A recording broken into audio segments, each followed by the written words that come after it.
Welcome to Choice Classic Radio, where we bring to you the greatest old-time radio shows. Like us on Facebook, subscribe to us on YouTube, and thank you for donating at choiceclassicradio.com. Ladies and gentlemen, the ringing of that phone bell brings you mystery, adventure. Nero, Wolfe's office, Archie Goodwin speaking. Mr. Horace Crail. Does Mr. Crail know Mr. Wolfe? Oh, I see. What is it, Archie? A guy named Horace Crail. His secretary says he wants to talk to you.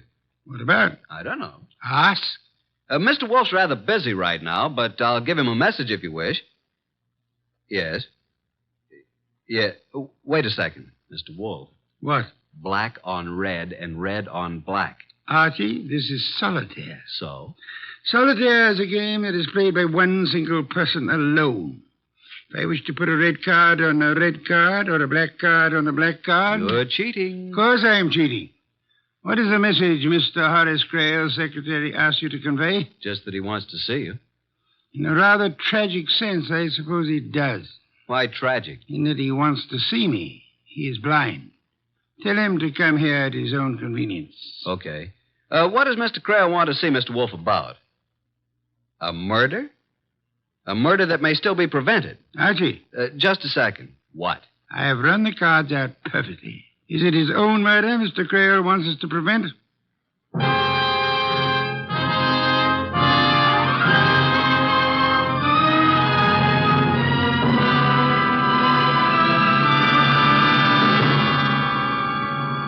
Ladies and gentlemen, it's that renowned genius who is the bulkiest, balkiest, most ponderous, and most brilliant detective in the world. Yes, none other than that chair-borne mass of unpredictable intellect, Nero Wolfe, created by Rex Stout and brought to you in a new series of adventures over this NBC network in the person of Mr. Sidney Greenstreet.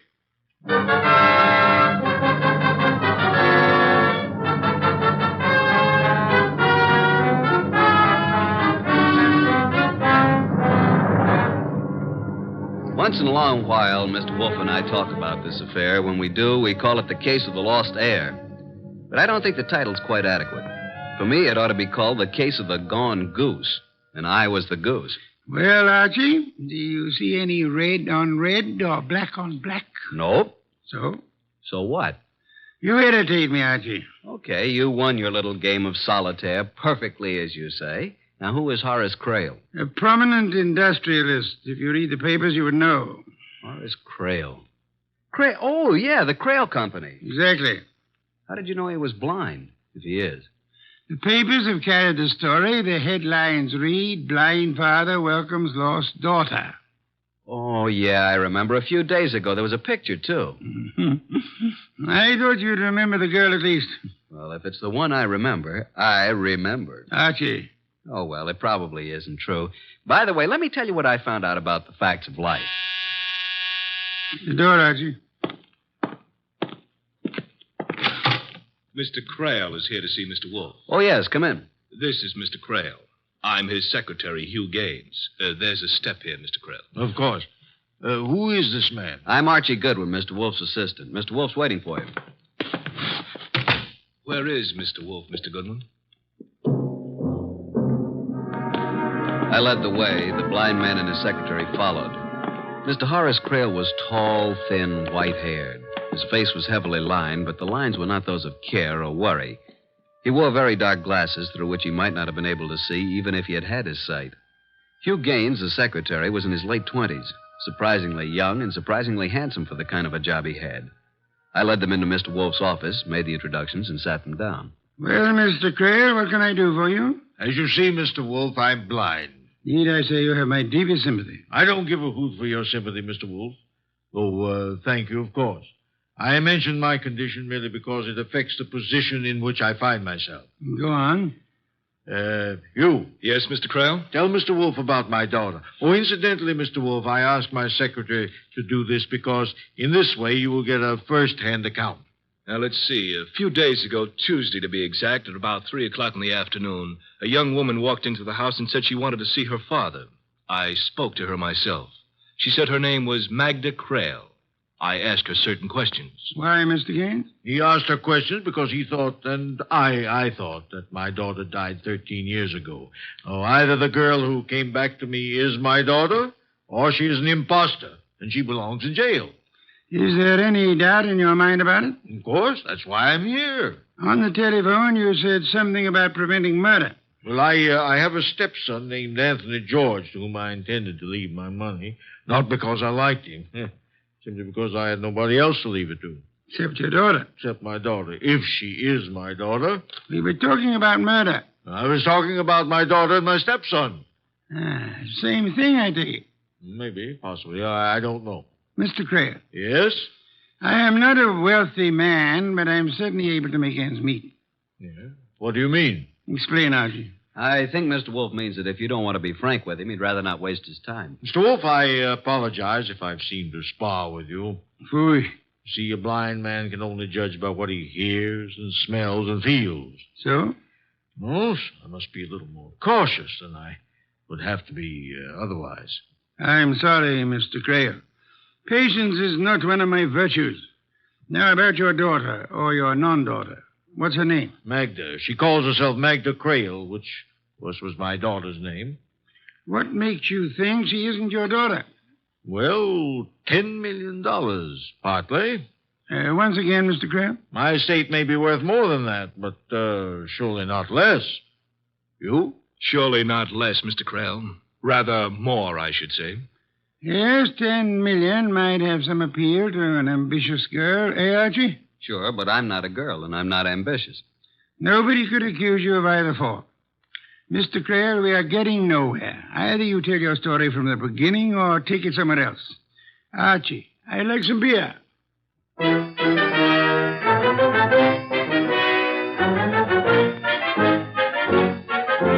When I went out for the beer, the kitchen was a mess, and incidentally, I saw what was being prepared for lunch. When I got back to the office, Mr. Crail and his boy were gone. One beer for Mr. Wolfe. What happened? What took you so long, Archie? I had a sandwich. And spoiled your lunch. You know what you're having for lunch? Of course, I planned it. Baby octopus. Delicious. I'll take your word for it. What happened to the blind tycoon? Get your book, will you, Archie? I want to give you a few notes. Oh, just a second. Okay. Item. You needn't repeat everything after me. Yes, master. Item, Horace Crail was born blind. Item, his wife and their 6-year-old daughter, Magda, disappeared in their private plane 13 years ago.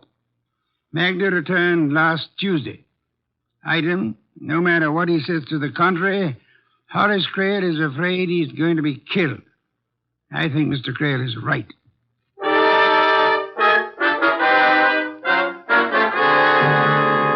Memo from Archie Goodwin to Nero Wolfe. Time 4:32 p.m.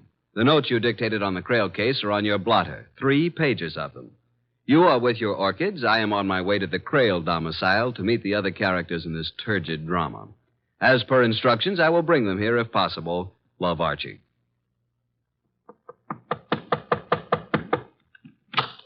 Yes, sir? My name is Goodwin, Archie Goodwin. I believe I'm expected. This way, please, sir.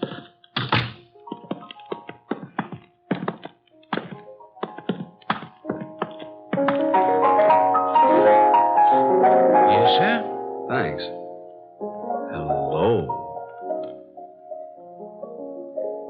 Don't tell me you're Nero Wolfe. Not by a couple of £100. I'm Archie Goodwin, his assistant. Well, I'm Magda Crail. Nobody's assistant. That awful Hugh Gaines creature said Nero Wolfe wants to talk to me. He does. Well, where is he? Waiting for you. No hurry, though. No hurry at all. Just play and don't worry about a thing.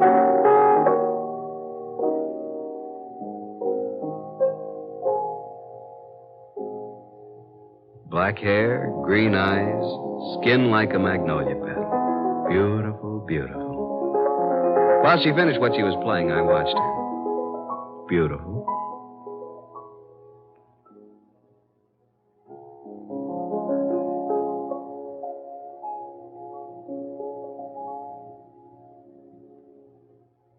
Well? Beautiful. Mr. Goodwin. Archie. Oh, we could get along together, Archie, if that's the way you are. It's the way I am. I can't seem to do anything about it. Where's Anthony? Anthony? Oh, Anthony George. Well, I thought both my repulsive half-brother and I were supposed to meet Nero Wolfe. I'm here in case anybody wants to know. Over there in the shadows, listening with all his ears. That's Anthony George. Shall we go and talk to Nero Wolfe, Anthony? Goodwin? You look like a normal sort of person. Well, that's open to question, but go on. If you had to choose between $10 million and killing a woman by due process of law, which would you choose? I'll think about it between now and July 1994. Now, shall we go talk to Nero Wolfe?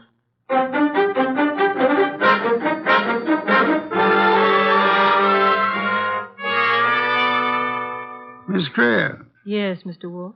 why did you wait until last Tuesday to let your father know that you were living? Does it make any difference? I think so. 13 years ago, I was 6. What she means is that she was 6 when she died. But I didn't die, Anthony Sweet. Obviously. But Magda Creel did. With my mother. His mother. Anthony says he doesn't remember me as a child. But I remember him, the brat. What about me? Well, when I was about 4 or 5, you were 8 or 9, I suppose. Do you remember dressing up in one of Daddy's tailcoats, a sword, and Mother's hat with a plume? Suppose I did. You're still not my sister. Don't worry, Anthony. When poor Father dies, I'll support you. Archie, Sir? I made a mistake. A mistake? You? I thought I wanted to talk to these young people. I don't. Take them away. Take the young lady to a nightclub.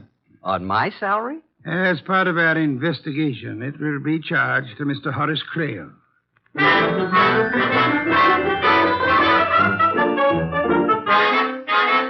It was no hardship at all. In fact, it was a pleasure. We dropped Anthony George off at the Creel place, and Magda and I went on. And on. You're a wonderful dancer, Archie. You can't make enemies that way, honey. Archie, why did Mr. Wolfe want you to take me out? To find out whether you really are Creel's daughter. How did he expect you to find out? I don't know. Do you think he knew? He probably had some idea, but I don't know what it could have been. Honestly? Honestly. Archie, do you think I'm telling the truth? No. But wait a minute, baby. I don't think you're lying either. I just don't think. Give me my handbag, Archie. Thanks. I've got something here that might interest both you and Mr. Wolfe. Here. Those are snapshots that were taken of me before I was 6. Ah. Yeah, cute. Now look at me. Beautiful. Beautiful. Can't you see those pictures are of me? Kids that young all look the same to me, but suppose they are pictures of you. What of it? Well, just this. I found them in one of Mr. Creel's old photograph albums. My father, I mean. Oh, here's something. The one lying on my tummy on the white bearskin rug. All babies get their pictures taken that way. Here, give it to me. Wait a second. What's this mark under your shoulder blade? It's a little birthmark, like a strawberry. Ah, it's clear. Look, honey. Why are you so interested in babies, Archie? Because I always thought I should have been a mother. Now, look, have you still got that mark on your back? Of course. At least I suppose so. They don't go away, do they? Where are you going? I'll be right back.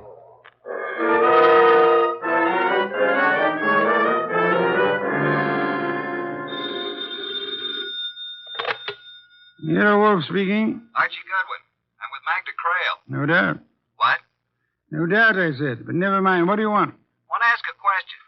Go on. You don't think Magda's Horace Creel's daughter, do you? I don't think anything. You're stealing your lines from me. Never. All right, then, no. I don't think the girl is Creel's daughter. That's just what I hoped you'd say. Why, Archie? Because for once you're wrong. She's pretty, isn't she? Yes, she is. Also, she's got a birthmark. You have seen it? No, but nobody's going to be fool enough to claim a birthmark that isn't there. It's too easy to prove. Good night, Archie.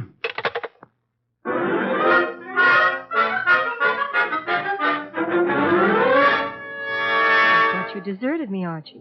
Well, you know Hugh Gaines, don't you? Hello, Gaines. Hello, Goodwin. Making hay while the moon shines? You know, if you work that into a routine, it could be pretty dull. You don't like me, do you? Do I have to? No, not in the least. Well, that's good. Mr. Wolfe and I feel it's wrong to like any of our clients, especially in nightclubs. Really? Why? Because they might sit down at your table while you're making a telephone call. Oh, I'm sorry. Never mind. Finish your drink. Once again, I'm sorry. Forget it. Mr. Creel seems to think that Magda's trying to rook him. Apparently. What do you think? Boys, I'm here too, you know. Quiet. What do you think, Mr. Gaines? Well, to me, it's a matter of no importance, one way or the other. As for Mr. Crail, what he wants is absolute proof. And, of course, there's no such thing as proof that is absolute. Do you want me to add it up for you? Yeah, that's exactly what I want you to do for me. Add it up. 13 years ago, Mrs. Crail and her small daughter, Magda, boarded a chartered plane in St. Louis to fly across the Ozarks to Hot Springs, Arkansas. Mm-hmm. They took off, and that's the last that ever was heard of them, or the pilot, or the plane. Okay, add some more. Mr. Crail had the whole area searched for months. The search itself cost almost $50,000. And the plane was not found. They finally decided that it must have fallen into the Mississippi, where it would sink to the bottom and stay forever. Now, wait a minute. Magda, Yes, Archie. don't you remember anything about this trip? Nothing. Not a single thing. The last I remember is Mother putting me to bed in a strange city, in a hotel. And that's all. Okay, what's the next thing you remember? Archie, dear, Yeah, didn't my father go over this whole business with Mr. Wolfe? I suppose he did. Then do we have to do it again? There must be some reason why he wanted me to take you to a nightclub. Because I might say something I haven't already said 100 times? Baby. What's the next thing you remember after your mother put you to bed in a strange city? Archie, I have a confession to make. This I believe. Go ahead. $10 million is a lot of money. So I've been told. I don't really remember a single solitary thing before I was 6 years old and going to school in Rogers, Arkansas. Not Anthony George wearing tails and a sword? It was one of the pictures in the album. Not your mother putting you to bed in a hotel in St. Louis? $10 million, Archie. So you're not Magda Crail. Well, of course I'm Magda Crail. Oh, I may have tried to make the story sound a little more convincing than I should have. But I'm Magda Crail just the same. How could I be anybody else? So far, I can't see why you shouldn't be anybody else. Miss Crail will now bring up the matter of the diary. Won't you, Miss Crail? The diary? Oh, you don't know. Then Mr. Wolfe has told you nothing at all about this case, has he? You probably told me all I needed to know. What about a diary? Well, you see, Mr. Goodwin, Miss Crail's memory begins at about the happy age of 7. A black-haired, green-eyed, pigtail brat named Maggie Lomax. Only child of Walt and Mabel Lomax of Rogers, Arkansas. Am I correct, Miss Lomax? Miss Crail, I mean. He's a sarcastic character, isn't he, Archie? That he is. What about this diary? To cut a long sob story short, Walt and Mabel Lomax died in an automobile accident a few weeks ago, leaving only Maggie. Take it from there, Maggie. There was no money. I looked through the house to find anything I could sell, and I came across a hidden box. The diary was in the box, along with some clothes that might fit a 6-year-old girl. The clothes look like what the girl was last seen wearing. How do you know? Well, there's a photograph in one of Mr. Crail's albums taken in St. Louis the day before the flight. But for $10 million, those clothes could be reproduced, stitch for stitch. Archie, dear. Take him out in the alley? It would be a pleasure. Oh, now, wait a second, Archie. With one arm tied behind you, I think you could probably beat me into a pulp. Is it all right if we don't prove it? We were talking about the diary, Archie. Okay, what about it? Archie, I don't even claim the handwriting is mine. What's handwriting when you're 6 years old? Still, the first page is one of those things that has name of parents, home address, and like that. Color of hair, eyes, you know. Sure, I had one myself. Certainly. Every child had one. One or a dozen. Maybe they still do. You fill in the first page, and then you never write another word. Honey. They were cheap. I doubt if they cost a quarter, and there was a place that said, my first date, favorite pastime. Look, baby. Oh, he calls me baby, Mr. Gaines. Yes, I noticed that. I think he'd believe your story no matter what you told him. Get lost, will you, Mr. Gaines? What's that? Get lost. Drop dead. Turn blue. Well, I can take a hint. Good night, Archie, and Miss Lomax. Prissy, isn't he? Prissy is the word. He doesn't seem to believe your story. He believes what he's told to believe. It's his job. Sure. You believe me, don't you, Archie? Honey, you're beautiful, just the way you are. Now, let's talk about the diary. I hate you. I hate you, too. Shall we dance? The diary. Oh, dear. Where is it? Do you call this romance? No, I call it working overtime. Where is it? Here, in my handbag. Here. Push over. We look at it together. I'm not crowding you, am I? What's a little crowding? Cozy, isn't it? Now, look at the cover first. My diary, 1934. I suppose somebody gave it to me for my 6th birthday. Let's just not suppose anything, shall we? All right, Archie. Page 1. Name, Magda Crail. Date of birth, October 11th, 1928. But you read it. Or can you read? Anything you can write, honey. Date of birth and so on. Father Horace Crail, Mother Mabel Crail. Hair black, eyes green. My favorite pastime, playing with dolls. Playing has a Y in it. You know what I think, Archie? You wouldn't call that writing, would you? Not real writing. It's more like printing. I think my mother guided my hand when I wrote that. Yeah, that's the way it looks, all right. Well, Dance now? dance now. While we danced, while I held that disturbing girl in my arms, I tried to believe the case was just as simple as it seemed. Somehow she'd survived a plane crash, a head injury, and then a normal life with a couple who naturally wouldn't tell her that she wasn't really theirs. I tried to believe it. I was trying hard when... Archie, don't look. There's Anthony George. Oh, yeah, alone in the corner. You've had a lot of experience, Archie. Do you think he's a killer? A what? Do you think he'd commit murder? I don't think anything about him, but why should he? For $10 million? I see what you mean. Are you worried? Not with you around, Archie. Not with you around.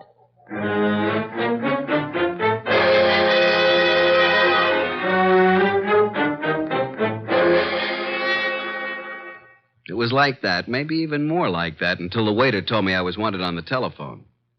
I asked her to keep the table warm, that I'd be right back. Hello. This is Archie Goodwin. Archie? Oh, hello, Mr. Wolfe. I've been talking to Mr. Crail. Wonderful. Little less humor, perhaps? Okay, what about Mr. Crail?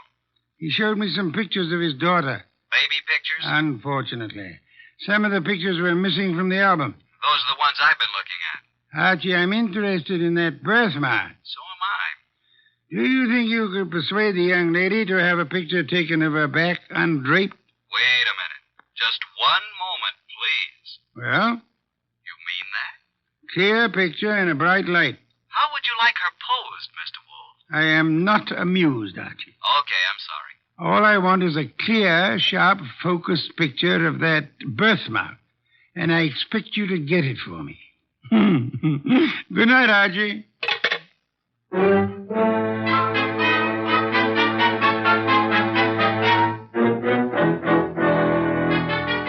Hello again. Dance? No. Talk. More talk? Lots more. What now? That birthmark. So I've got a birthmark. What about it? I wish I had one that was worth $10 million. So do I. But this one is worth nothing to me.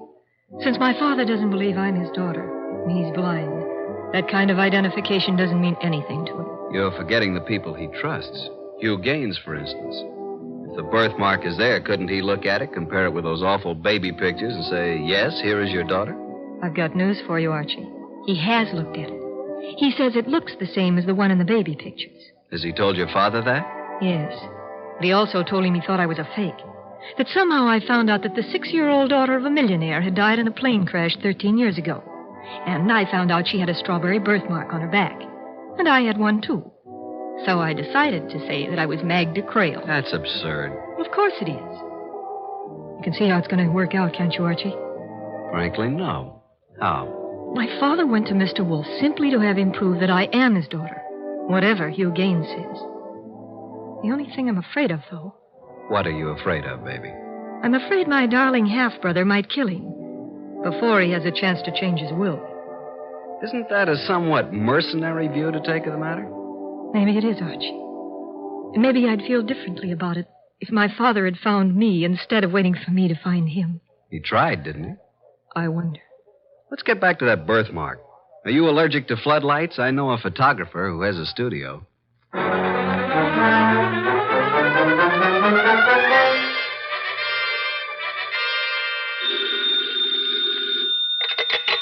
Confound it, Archie. How did you know it was going to be me? Because nobody else would dare to call me this late. What do you want? I got the pictures. They're drying now.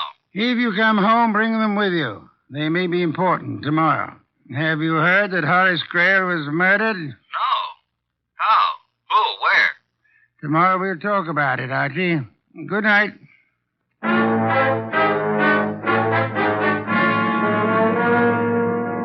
At 4 p.m. the next day, there was quite a lot of confusion in Nero Wolfe's office.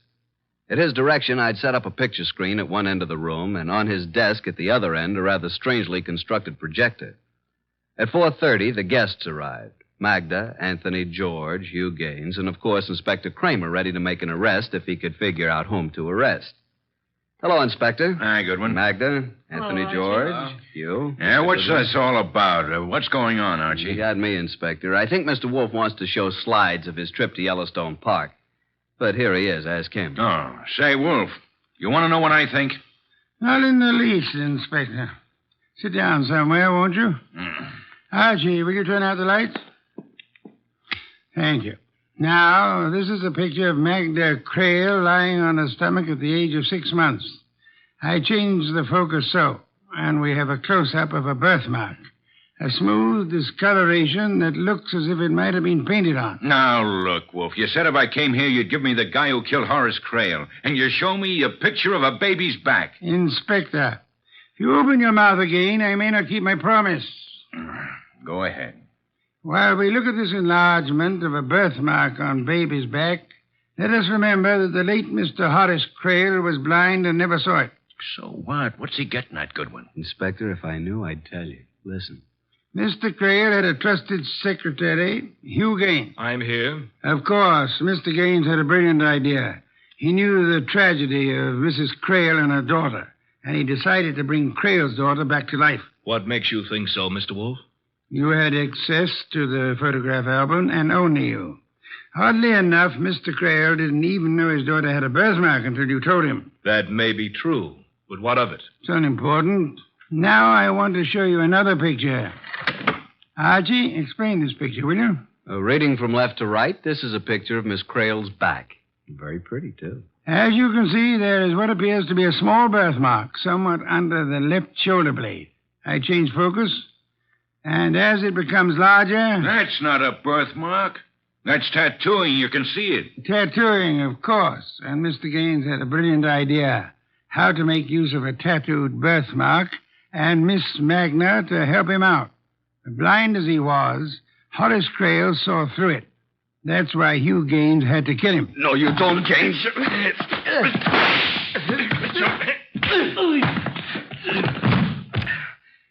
Mr. Wolfe.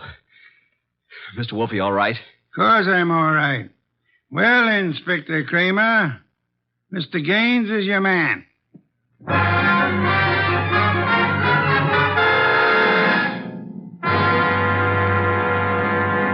Another bottle of beer, please, Archie. It's right there in front of you. You know, I was thinking. A girl can get herself tattooed, can't she? Is that a crime? What does it prove? Archie. Have I ever told you I love you?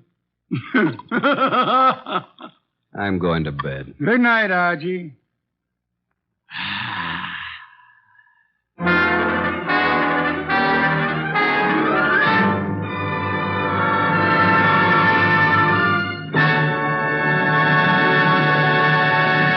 You have been listening to The New Adventures of Nero Wolfe, starring Sidney Greenstreet.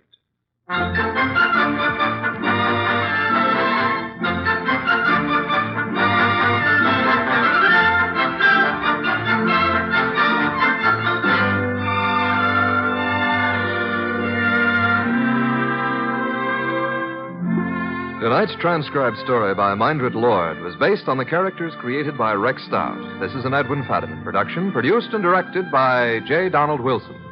In the cast were Harry Bartell as Archie Goodwin, and Martha Shaw, Vic Rodman, Peter Leeds, Gray Stafford, and Bill Johnstone. Next week at this same time, Nero Wolfe and Archie will bring you the case in room 304. Don Stanley speaking. 3 chimes mean good times on NBC. This Sunday, the glamorous and unpredictable Tallulah brings you another hour-and-a-half broadcast of The Big Show, starring Fred Allen, Judy Holliday, Joan Davis, Fran Warren, and many more. And this Sunday's Theater Guild on the Air production is the Broadway comedy The First Year. Starring in this Theater Guild presentation are Richard Widmark and Katherine Grayson. Remember, Tallulah Bankhead stars in her wonderful Big Show Sunday on NBC.